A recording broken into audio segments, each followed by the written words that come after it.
Good morning बच्चों। हम पढ़ रहे हैं गंगा नदी के बारे में, गंगा नदी के अपवाह तंत्र के बारे में। पिछली कक्षा में हमने गंगा की बाईं ओर से मिलने वाली नदियों के बारे में पढ़ लिया था। तो हमने क्या क्या पढ़ा था? हमने पढ़ा था गंगा एक क्या है? पवित्र नदी है।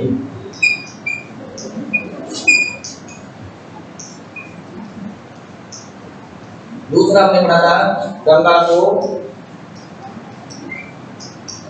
राष्ट्रीय नदी का दर्जा प्राप्त है। तीसरा हमने पढ़ा था गंगा की लंबाई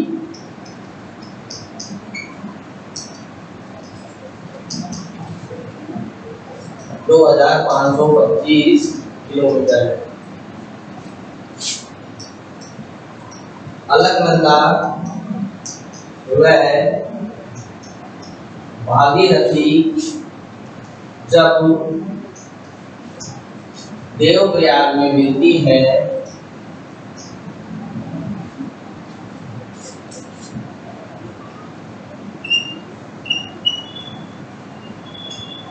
तब हम इसे गंगा के नाम से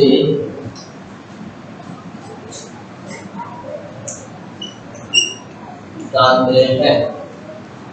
गंगा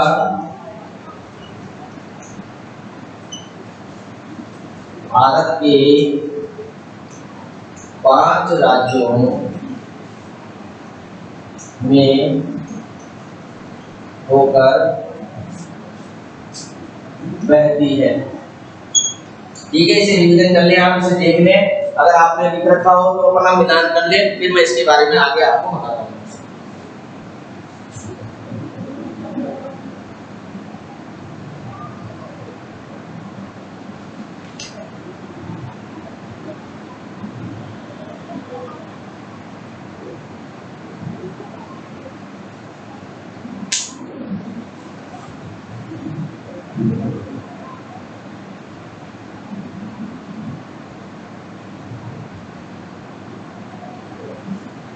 ठीक है, गंगा नदी क्या है? भारत की पवित्र नदी है। गंगा नदी को राष्ट्रीय नदी का दर्जा दिया गया है कब दिया? 2008 में। और उसके बाद हमने पढ़ा कि देवप्रयाग में भागीरथी और अलकनंदा में क्या बनती है? गंगा। ये भारत के 5 राज्यों में बहती है। इसकी जो कुल लंबाई बताई थी, मैंने क्या बताई थी? 2525 किलोमीटर, जिसमें 2073 किलोमीटर कहाँ बहती है? भारत में। और शेष कहाँ है?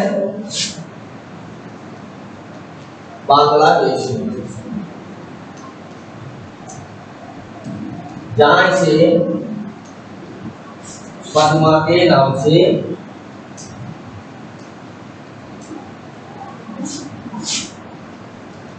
जाना जाता है। ठीक है, ये तो अपन ने गंगा की सामान्य जानकारी कर ली। उसके बाद में हमने ये देखा था कि गंगा किस प्रकार से बहती है। तो एक नक्शे के माध्यम से मैंने आपको बंगाल की खाड़ी तक का उसका सफर बताया था। और उस सफर के दौरान हमने गंगा की बाईं तरफ से मिलने वाली नदियों के बारे में पढ़ लिया था। और अब हम पढ़ेंगे आज दाईं तरफ से मिलने वाली नदियों में। ठीक है, तो बाईं तरफ से कौन कौन सी नदी मिलती है, एक बार उनका हम रिव्यू कर लेते हैं। रामगंगा,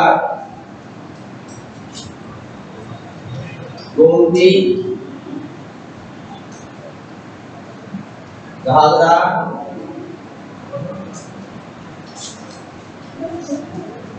गंडक,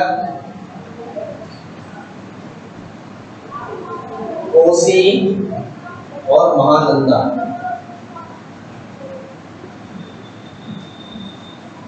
ठीक है, अब एक बार हम नक्शे में हमने देखा था, सबसे पहले जो दिखती है हरिद्वार में गंगा आती है, उसके बाद नैनीताल से निकल के सबसे पहले जो गंगा की मिलने वाली नदी कौन सी? सहायक नदी है, उसका नाम है बेटा रामगंगा। ये हम पढ़ चुके। ठीक है, तो आपने गंगा नदी की सामान्य जानकारी वापस से मैंने आपको रिवीजन करा दिया। अब हम गंगा नदी के बाईं दाईं ओर से मिलने वाली नदियों के बारे में पढ़ेंगे। ठीक है, गंगा नदी से बाईं तरफ से कौन कौन सी नदियां मिलती हैं।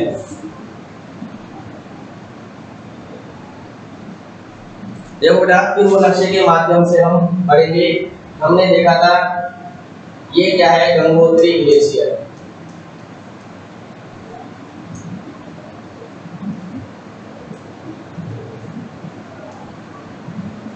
यहाँ पर क्या है, यमुनोत्री ग्लेशियर।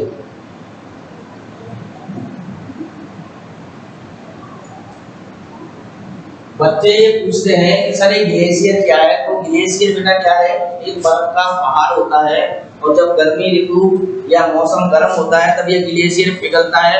तो पिघल के पानी के रूप में पहाड़ से नीचे की ओर बहता है, तो उसे हम एक नदी का नाम देते हैं। तो ये जो गंगोत्री ग्लेशियर है, इससे आपके गंगा नदी निकलकर कहाँ जाती है, बंगाल की खाड़ी में। मैंने आपको बताया 5 राज्यों में बहती है और इसका जो पानी है या इसका जो अफवाह है वो कितने राज्यों में, 15 राज्यों में गंगा का अफवाह तंत्र है। जो भारत के कुल अफवाह तंत्र का कितना है, 26.2%। ठीक है, अब हम जो बात कर रहे हैं ये बाईं तरफ की नदियां हम पढ़ चुके। आज हम बात करेंगे दाईं तरफ की नदियों की। तो दाईं तरफ से जो है यमुनोत्री ग्लेशियर से यमुना नदी निकल रही है। अब ये यमुनोत्री ग्लेशियर कहाँ है बेटा, उत्तराखंड में है। उत्तराखंड में उत्तरकाशी जिले में।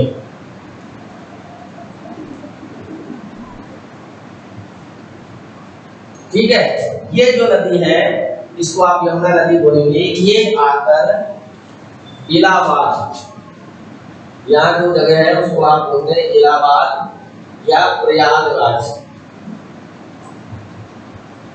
ठीक है, मैंने आपको बताया कि यमुना नदी यहाँ आकर कितनी किलोमीटर रहती है। यमुना नदी गंगा की सबसे सहायक नदी है, सबसे बड़ी सहायक नदी है।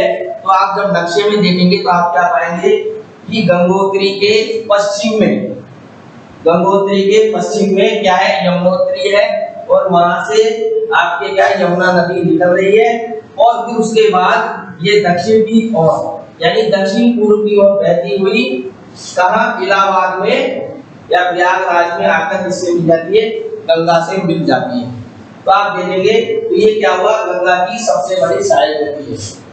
ये क्या है, गंगा की सबसे बड़ी सहायक नदी, 1365 किलोमीटर ये लंबी है। अब आप देखेंगे कि जो ये यमुना नदी है इसकी भी कई सहायक नदियां हैं। जैसे आप देखेंगे चंबल, और चंबल की भी एक सहायक नदी है जिसे आप शिप्रा के नाम से जानते हैं, शिप्रा नदी। ठीक है, इसके बाद में इनकी जो है ये कहाँ मिलती है, ये इटावा में मिलती है। और उसके बाद आपके सिंध, इस नदी का नाम क्या है, सिंध। ये कहाँ मिलती है, सिरोंज में मिलती है। इसके बाद में और है बेतवा और कैच,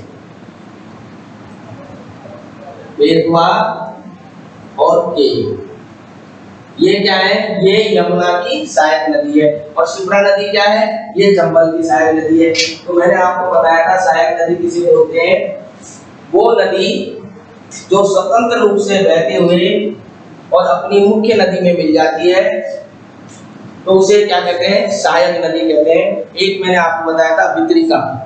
तो जो मुख्य नदी है जब एक या दो भागों में बढ़ जाती है तो उसे हम वितरिका बोलते हैं। लेकिन उसकी एक खास बात होती है कि वह वापस आकर अपनी मुख्य नदी से कभी नहीं मिलती।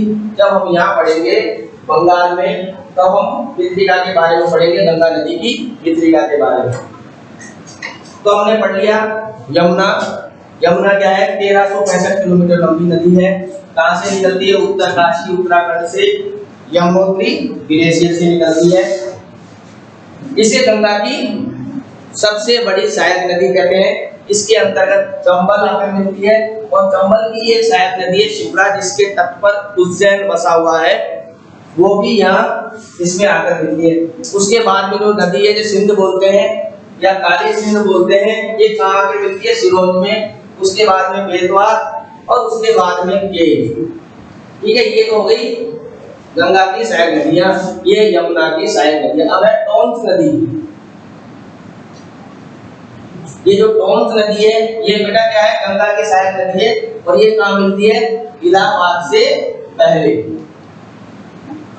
जगह कम है इसलिए इसको बाद में लिख रहा हूँ, बाकी ये नदी यहाँ आके मिलती है। ये इलाहाबाद है, इस जगह ये आके मिलेगी। इसका नक्शा आप ऐसे बना लीजिए, इलाहाबाद से पहले टोंस नदी मिलती है। उसके बाद है आपके दूसरी नदी है जिसको आप बोलते हैं सोन नदी। ये कहाँ मिलती है? पटना से पहले। ठीक है, सोन के बाद में जो है आपकी आती है दामोदर नदी, जो कहाँ है? छोटा नागपुर के पार से निकलती है और जो गंगा की वितरिका है हुगली में आकर मिलती है। इसको बोलते हैं दामोदर नदी। ठीक है, ये हो गई गंगा की दाएं ओर से मिलने वाली नदियों के बारे में। इसे आप लिख लीजिए, फिर मैं आपको आगे बताऊंगा।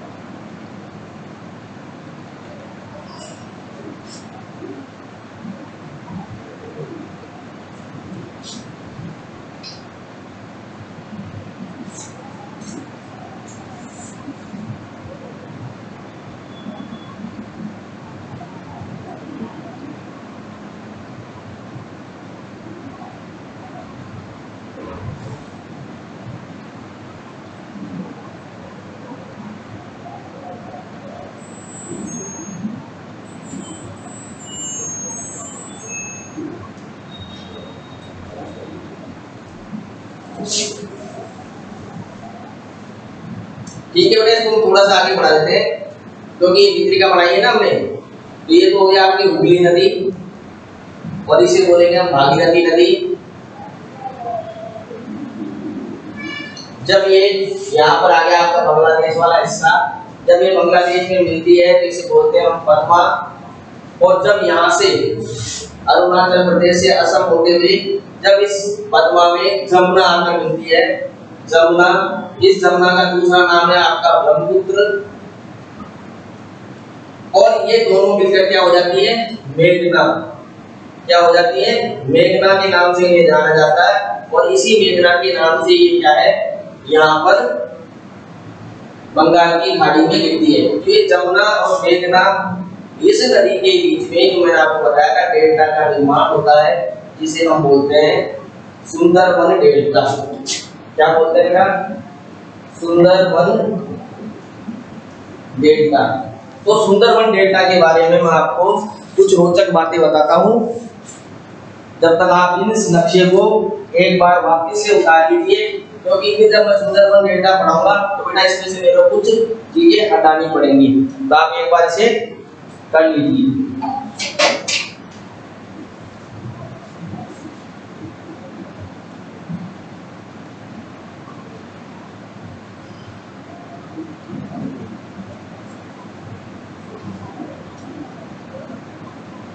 ठीक है बेटा, इसको हटा देता हूं मैं।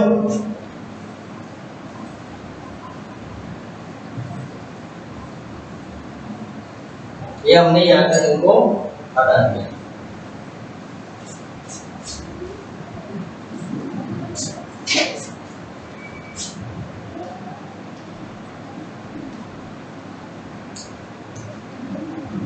ये सुंदरबन डेल्टा है, ये दो देशों के मध्य है या दो देशों में है,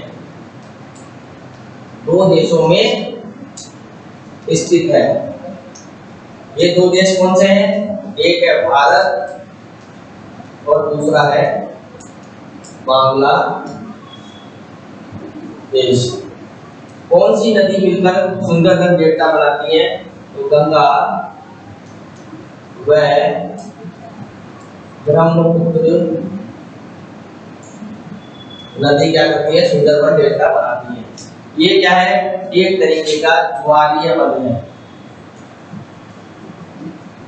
इसे मैंग्रोव भी बोलते हैं। इसके अंदर क्या है बेटा, सुंदरी नामक वन यहाँ पर बहुतायत से पाया जाता है। सुंदरी नामक जो वृक्ष है वो इस वन में बहुतायत से पाया जाता है, इसलिए इसका नाम क्या है, सुंदरवन डेल्टा। ठीक है, तो मैंने आपको बताया था जब नदी क्या करती है, जब मुख्य नदी में गिरती है या सागर में गिरती है तो क्या करती है, डेल्टा का निर्माण करती है। और उस समय क्या होता है कि नदी अपनी कई वितरिकाओं में बढ़ जाती है और उसके बाद क्या है, वो सागर या समुद्र में गिर जाती है। तो वो जो ये वाला स्थान है ये दलदल के रूप में हो जाता है और ये स्थान क्या करता है, जैव विविधता का पोषक होता है। यहाँ पर कई प्रकार के पेड़ पौधे मिलते हैं। इसे जो है किडनी बोलते हैं या यकृत बोलते हैं पृथ्वी का, क्योंकि इसका काम भी क्या है, फिल्टरेशन करने का। ठीक है, ये आपके सुंदरवन के बारे में जानकारी हो गई। अब मैं इसको आज बताते हैं, आपकी गंगा नदी हो गई संपूर्ण। अब हम पढ़ेंगे ब्रह्मपुत्र नदी के बारे में।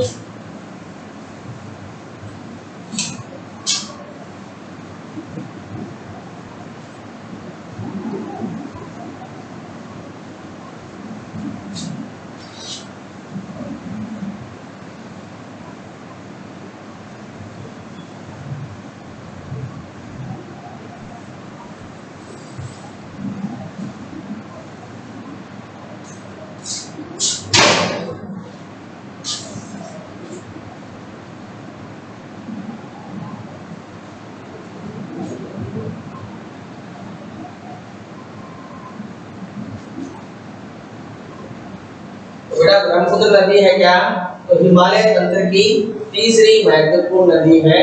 और आज हम इसके अगवा तंत्र के बारे में पढ़ेंगे। तो ब्रह्मपुत्र नदी के लिए हमें संपूर्ण भारत के नक्शे की आवश्यकता नहीं है, हम सिर्फ उतना ही नक्शा बनाएंगे या उतना ही समझाने की कोशिश करेंगे कि जहाँ से ब्रह्मपुत्र भारत में प्रवेश करती है या ब्रह्मपुत्र जहाँ से उद्गम होता है। ये जो स्थान है इसे आप बोलते हैं नेपाल। क्या चीज है, नेपाल। नेपाल और भूटान के बीच में है आपका सिक्किम और ये है आपके भूटान। और यहाँ से इस तरीके की आकृति है आपकी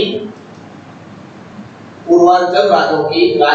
यहाँ 1 2 3 के बाद में इस तरीके से यहाँ पर है आपके बांग्लादेश।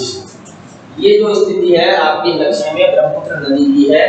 जब आप देखेंगे इसको थोड़ा सा और आप बड़ा कर लीजिए इस तरीके से, तो यहाँ नेपाल के ऊपर है तिब्बत। क्या है, तिब्बत। तिब्बत में एक पर्वत है जो आप बार बार सुनते आए हो, कैलाश पर्वत। कैलाश पर्वत पर एक झील है जिसका नाम है मानसरोवर झील।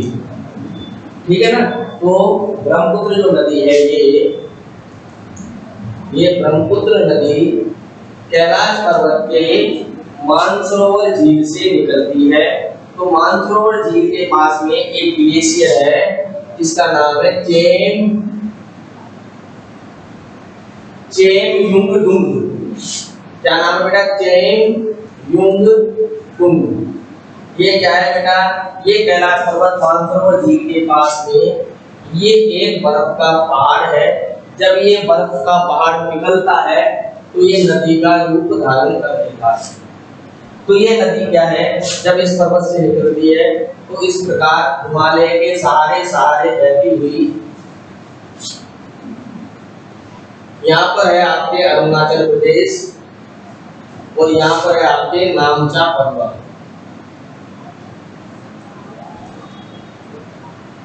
जब हमने भारत के परिचय दिया था तब आपको मालूम चल गया था कि नामचा पर्वत क्या है, भारत की सबसे ऊंची पूर्वोत्तर चोटी है। क्या है, भारत की सबसे ऊंची पूर्वोत्तर चोटी।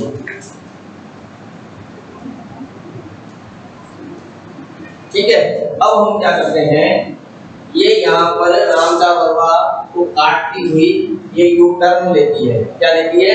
U turn. देखो आप ये इस तरीके से यू टर्न लेती है। तब आप इसे देखेंगे कि ये क्या हुआ, कैलाश पर्वत से या तिब्बत से पूर्व में बहती है, दक्षिण की तरफ यू टर्न लेती है और यू टर्न लेने के साथ ये वापस पश्चिम की ओर ही प्रभावित हो जाती है। ठीक है, इसको हम सिक्किम को या बांग्लादेश के ऊपर बना देते हैं ताकि नक्शे में बिल्कुल आपको ये सही लगे। ठीक है, और ये यहाँ आकर इस तरीके से बांग्लादेश में आकर मिल जाती है। तो जो हम ब्रह्मपुत्र नदी के बारे में जो हमें महत्वपूर्ण चीजें हैं जो आपको लिखनी है, तो वो लिखेंगे सबसे पहले इसका उद्गम। तो उद्गम कहाँ है? कैलाश पर्वत मानसरोवर झील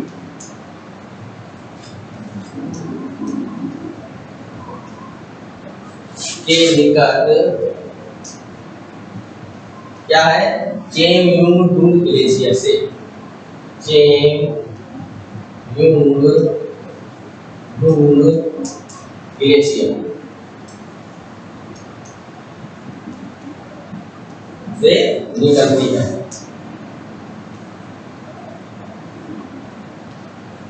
हिमालय के सहारे बहती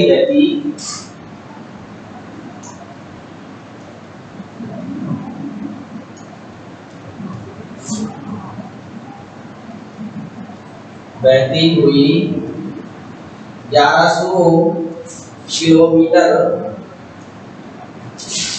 का सफर तय कर ये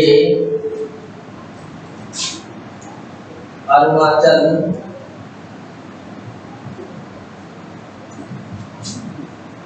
प्रदेश में प्रवेश करती है। तो बेटा आप ऐसा करें, ये नक्शा बना लें इस तरीके से, फिर मैं आपको इसके बारे में विस्तार से बताने की कोशिश करता हूँ। और मेरे को आशा ही नहीं, पूर्ण विश्वास है कि आपको एक बार में ही ब्रह्मपुत्र नदी के बारे में समझ में आ जाएगा। ठीक है बेटा, यहाँ वहां से आ गया ब्रह्मपुत्र नदी, तो यहाँ लिखे हैं ब्रह्मपुत्र नदी। ठीक है, ये से आप एक बार कर लीजिए, मैं आपको ये चीज समझा रहा हूँ।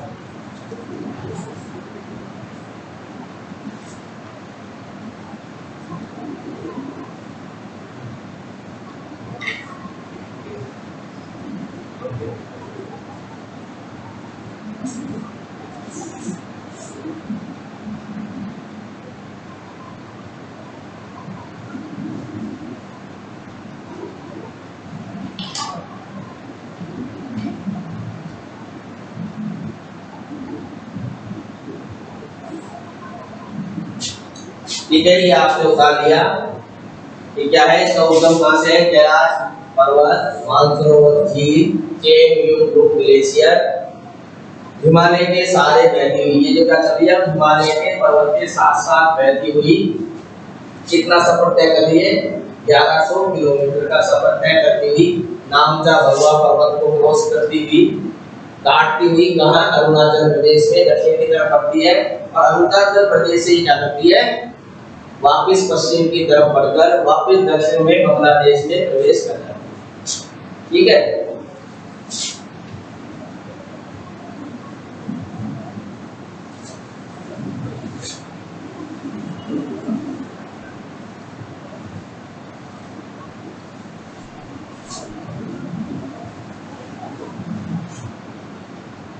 अगला जो पॉइंट लिखोगे आप लिखोगे ब्रह्मपुत्र नदी की कुल लंबाई सिंधु नदी के बराबर ही है, करीब 2900 किलोमीटर लंबी है। यह नदी कितने देशों में बहती है? देखो आप, तिब्बत मतलब चीन, असम और अरुणाचल मतलब भारत, और यहाँ पर आपके बांग्लादेश। तो यह नदी 3 देशों में बहती है,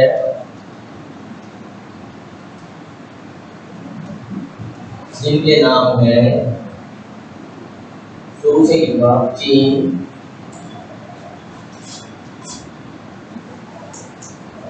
भारत, बांग्लादेश।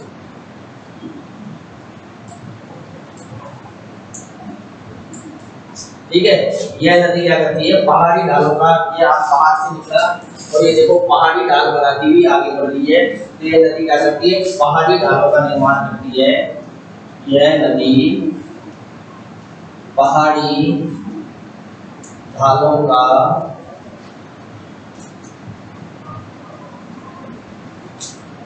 निर्माण करती है,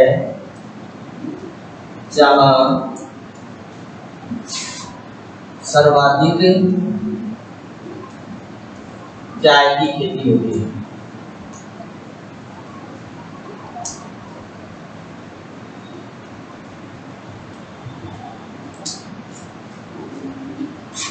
ठीक है, इसे उतार लीजिए, फिर हम आगे करें।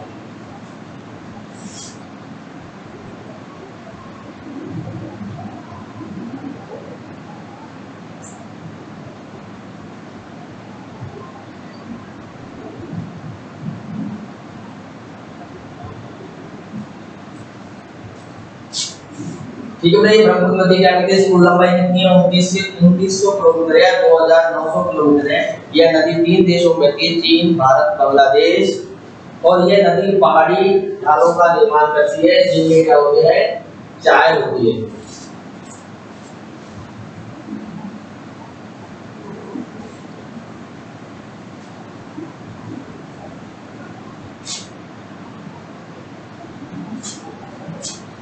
यह नदी एक मैदान का भी निर्माण करती है, जिसे आसाम का मैदान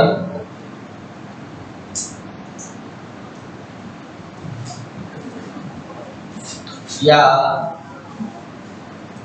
ब्रह्मपुत्र का मैदान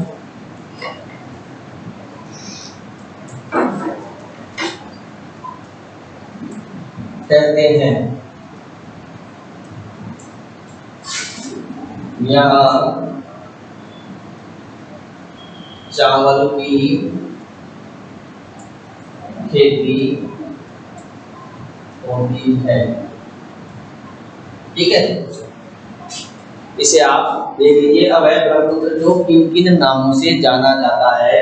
तो ब्रह्मपुत्र नदी के जो नाम है, ब्रह्मपुत्र नदी को किन किन नामों से जाना जाता है, तो इसको आप इसे लिख लीजिए। फिर मैं आपको वो नाम भी लिखा दूंगा कि ब्रह्मपुत्र नदी को कौन सी जगह पर किस किस नाम से जाना जाता है।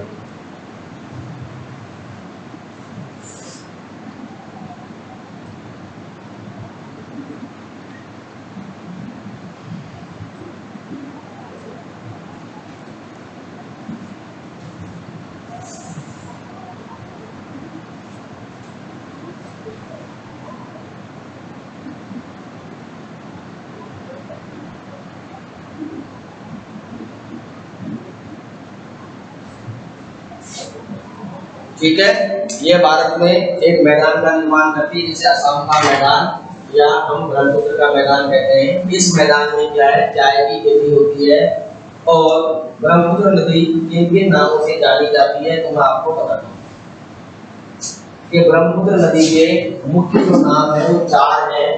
पहला, तिब्बत में सांगपो नदी के नाम से, जब ये नदी यहाँ निकलती है तो इसे किस नाम से जानते हैं, सांगपो।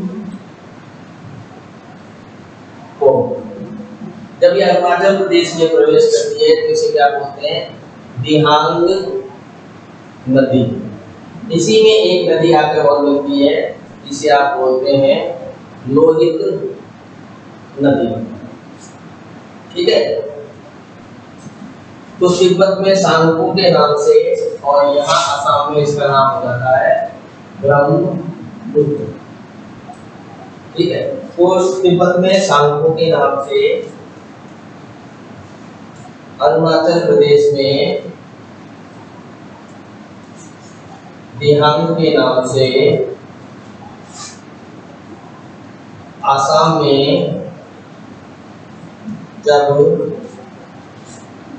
लोहित व दिहांग नदियों का मिलन हो जाता है,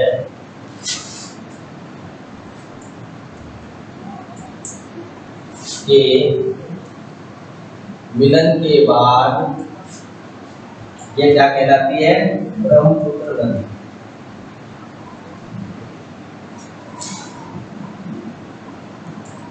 और चौथा इसका नाम है, बांग्लादेश में यह जमुना के नाम से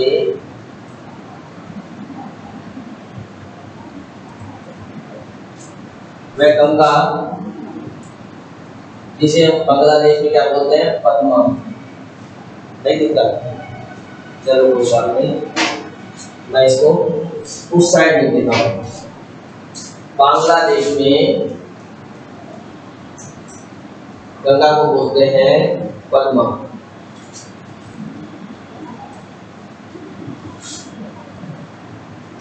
जब पद्मा और जमुना का मिलन होता है तो ये मेघना के नाम से जानी जाती है। किसके नाम से जानी जाती है, मेघना के नाम से। और इसी नाम से ये क्या है, बंगाल की खाड़ी में मिलती है।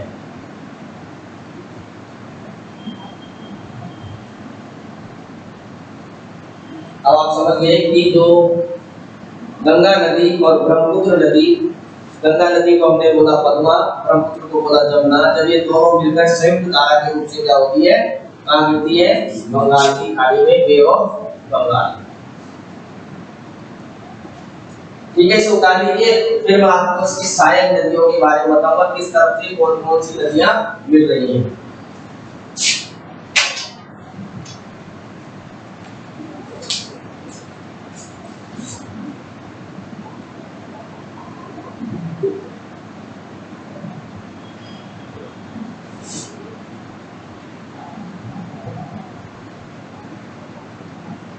तो सबसे पहले हम पढ़ेंगे दाई, इसे उतार लिया, इनको हटा देता हूँ। इसके चार नाम है, तिब्बत में सांगपो, अरुणाचल प्रदेश में दिहांग, असम में जब दिहांग और लोहित नदी मिलती है तो इसे ब्रह्मपुत्र के नाम से जाना जाता है। बांग्लादेश में इसे जमुना के नाम से जानते हैं। बांग्लादेश में ही जब जमुना के साथ में पद्मा मिलती है, जिसे आप गंगा नदी के नाम से जानते हो, तो ये क्या बन जाती है, मेघना।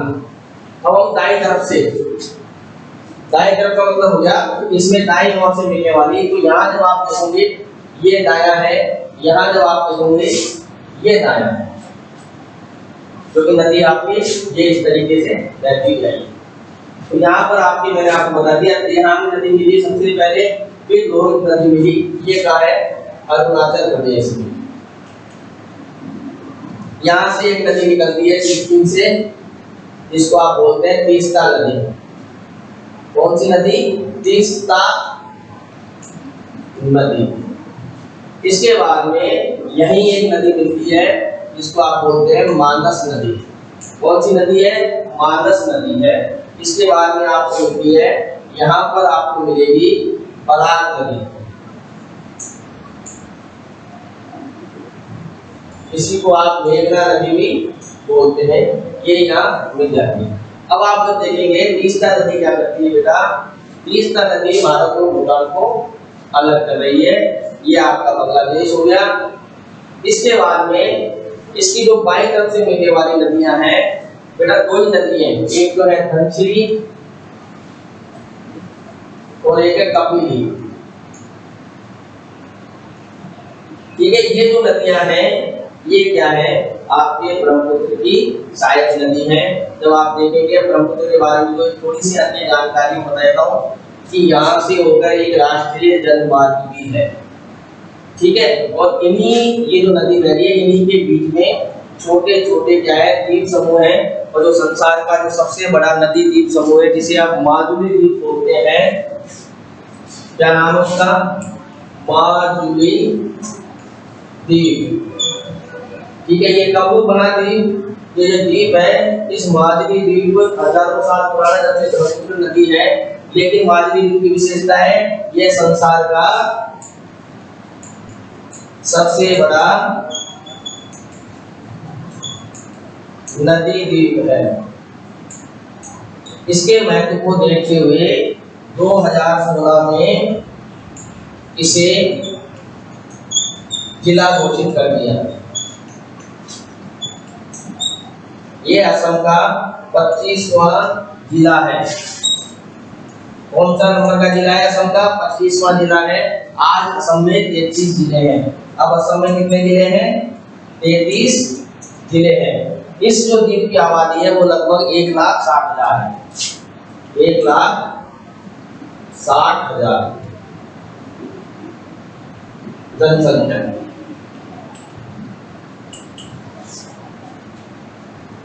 ठीक है बेटा, इस प्रकार जो हमारी ये ब्रह्मपुत्र नदी है ये क्या होगी आपकी खत्म हो गई। तो इसमें जो मैं आपको दो चीज बताना चाह रहा था, जो यहाँ से अब जो गंगा नदी वाला जो पोर्शन है वो हम इसमें कवर करेंगे। गंगा नदी इस प्रकार बहती हुई यहाँ पर मैंने आपको बताया कि इसकी शाखा बन जाएगी हुगली, ये बनेगी भागीरथी, और ये भागीरथी के नाम से जब ये बांग्लादेश में प्रवेश करेगी तो इसे बोलेंगे पद्मा, और पद्मा और जमुना जब यहाँ आके मिलेगी तो ये हो जाएंगी मेघना, और इसी के साथ में ये क्या करेंगी बंगाल की खाड़ी में अपने जल को गिरा देंगी।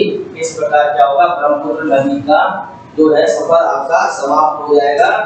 तो आप देख लो इसकी जो सहायक नदियां हैं तो दाईं तरफ से हैं देहांग, लोहित, तिस्ता, मानस, बराक और मेघना, और बाईं तरफ से दो ही हैं धनसिरी और कपिली। ठीक है, तो इस प्रकार क्या हुआ अपने ब्रह्मपुत्र नदी को समाप्त हो गया इसका नदी तंत्र। अगर इसमें अगर आपको कोई समस्या हो तो आप मुझे फोन के द्वारा पूछ सकते हैं। अगला जो अपना व्याख्यान होगा उसमें हम प्रायद्वीपीय नदियों के बारे में पढ़ेंगे। आपको इसमें जो मुख्य चीजें ध्यान रखनी है वो है इसके नाम, इसे 4 नामों से जाना जाता है। एक है इसकी लंबाई 2900 किलोमीटर, एक है कि हिमालय के सहारे ये कितने किलोमीटर बहती है, और भारत में कहां से प्रवेश करती है। ठीक है, भारत में इसके क्या क्या नाम है, और बंगाल की खाड़ी में किस नाम से गिरती है। आपको बस इतना ही याद करना है। अगर इसमें अगर आपको कोई समस्या हो तो आप मुझे फोन के द्वारा या व्हाट्सएप के द्वारा पूछ सकते हैं। धन्यवाद।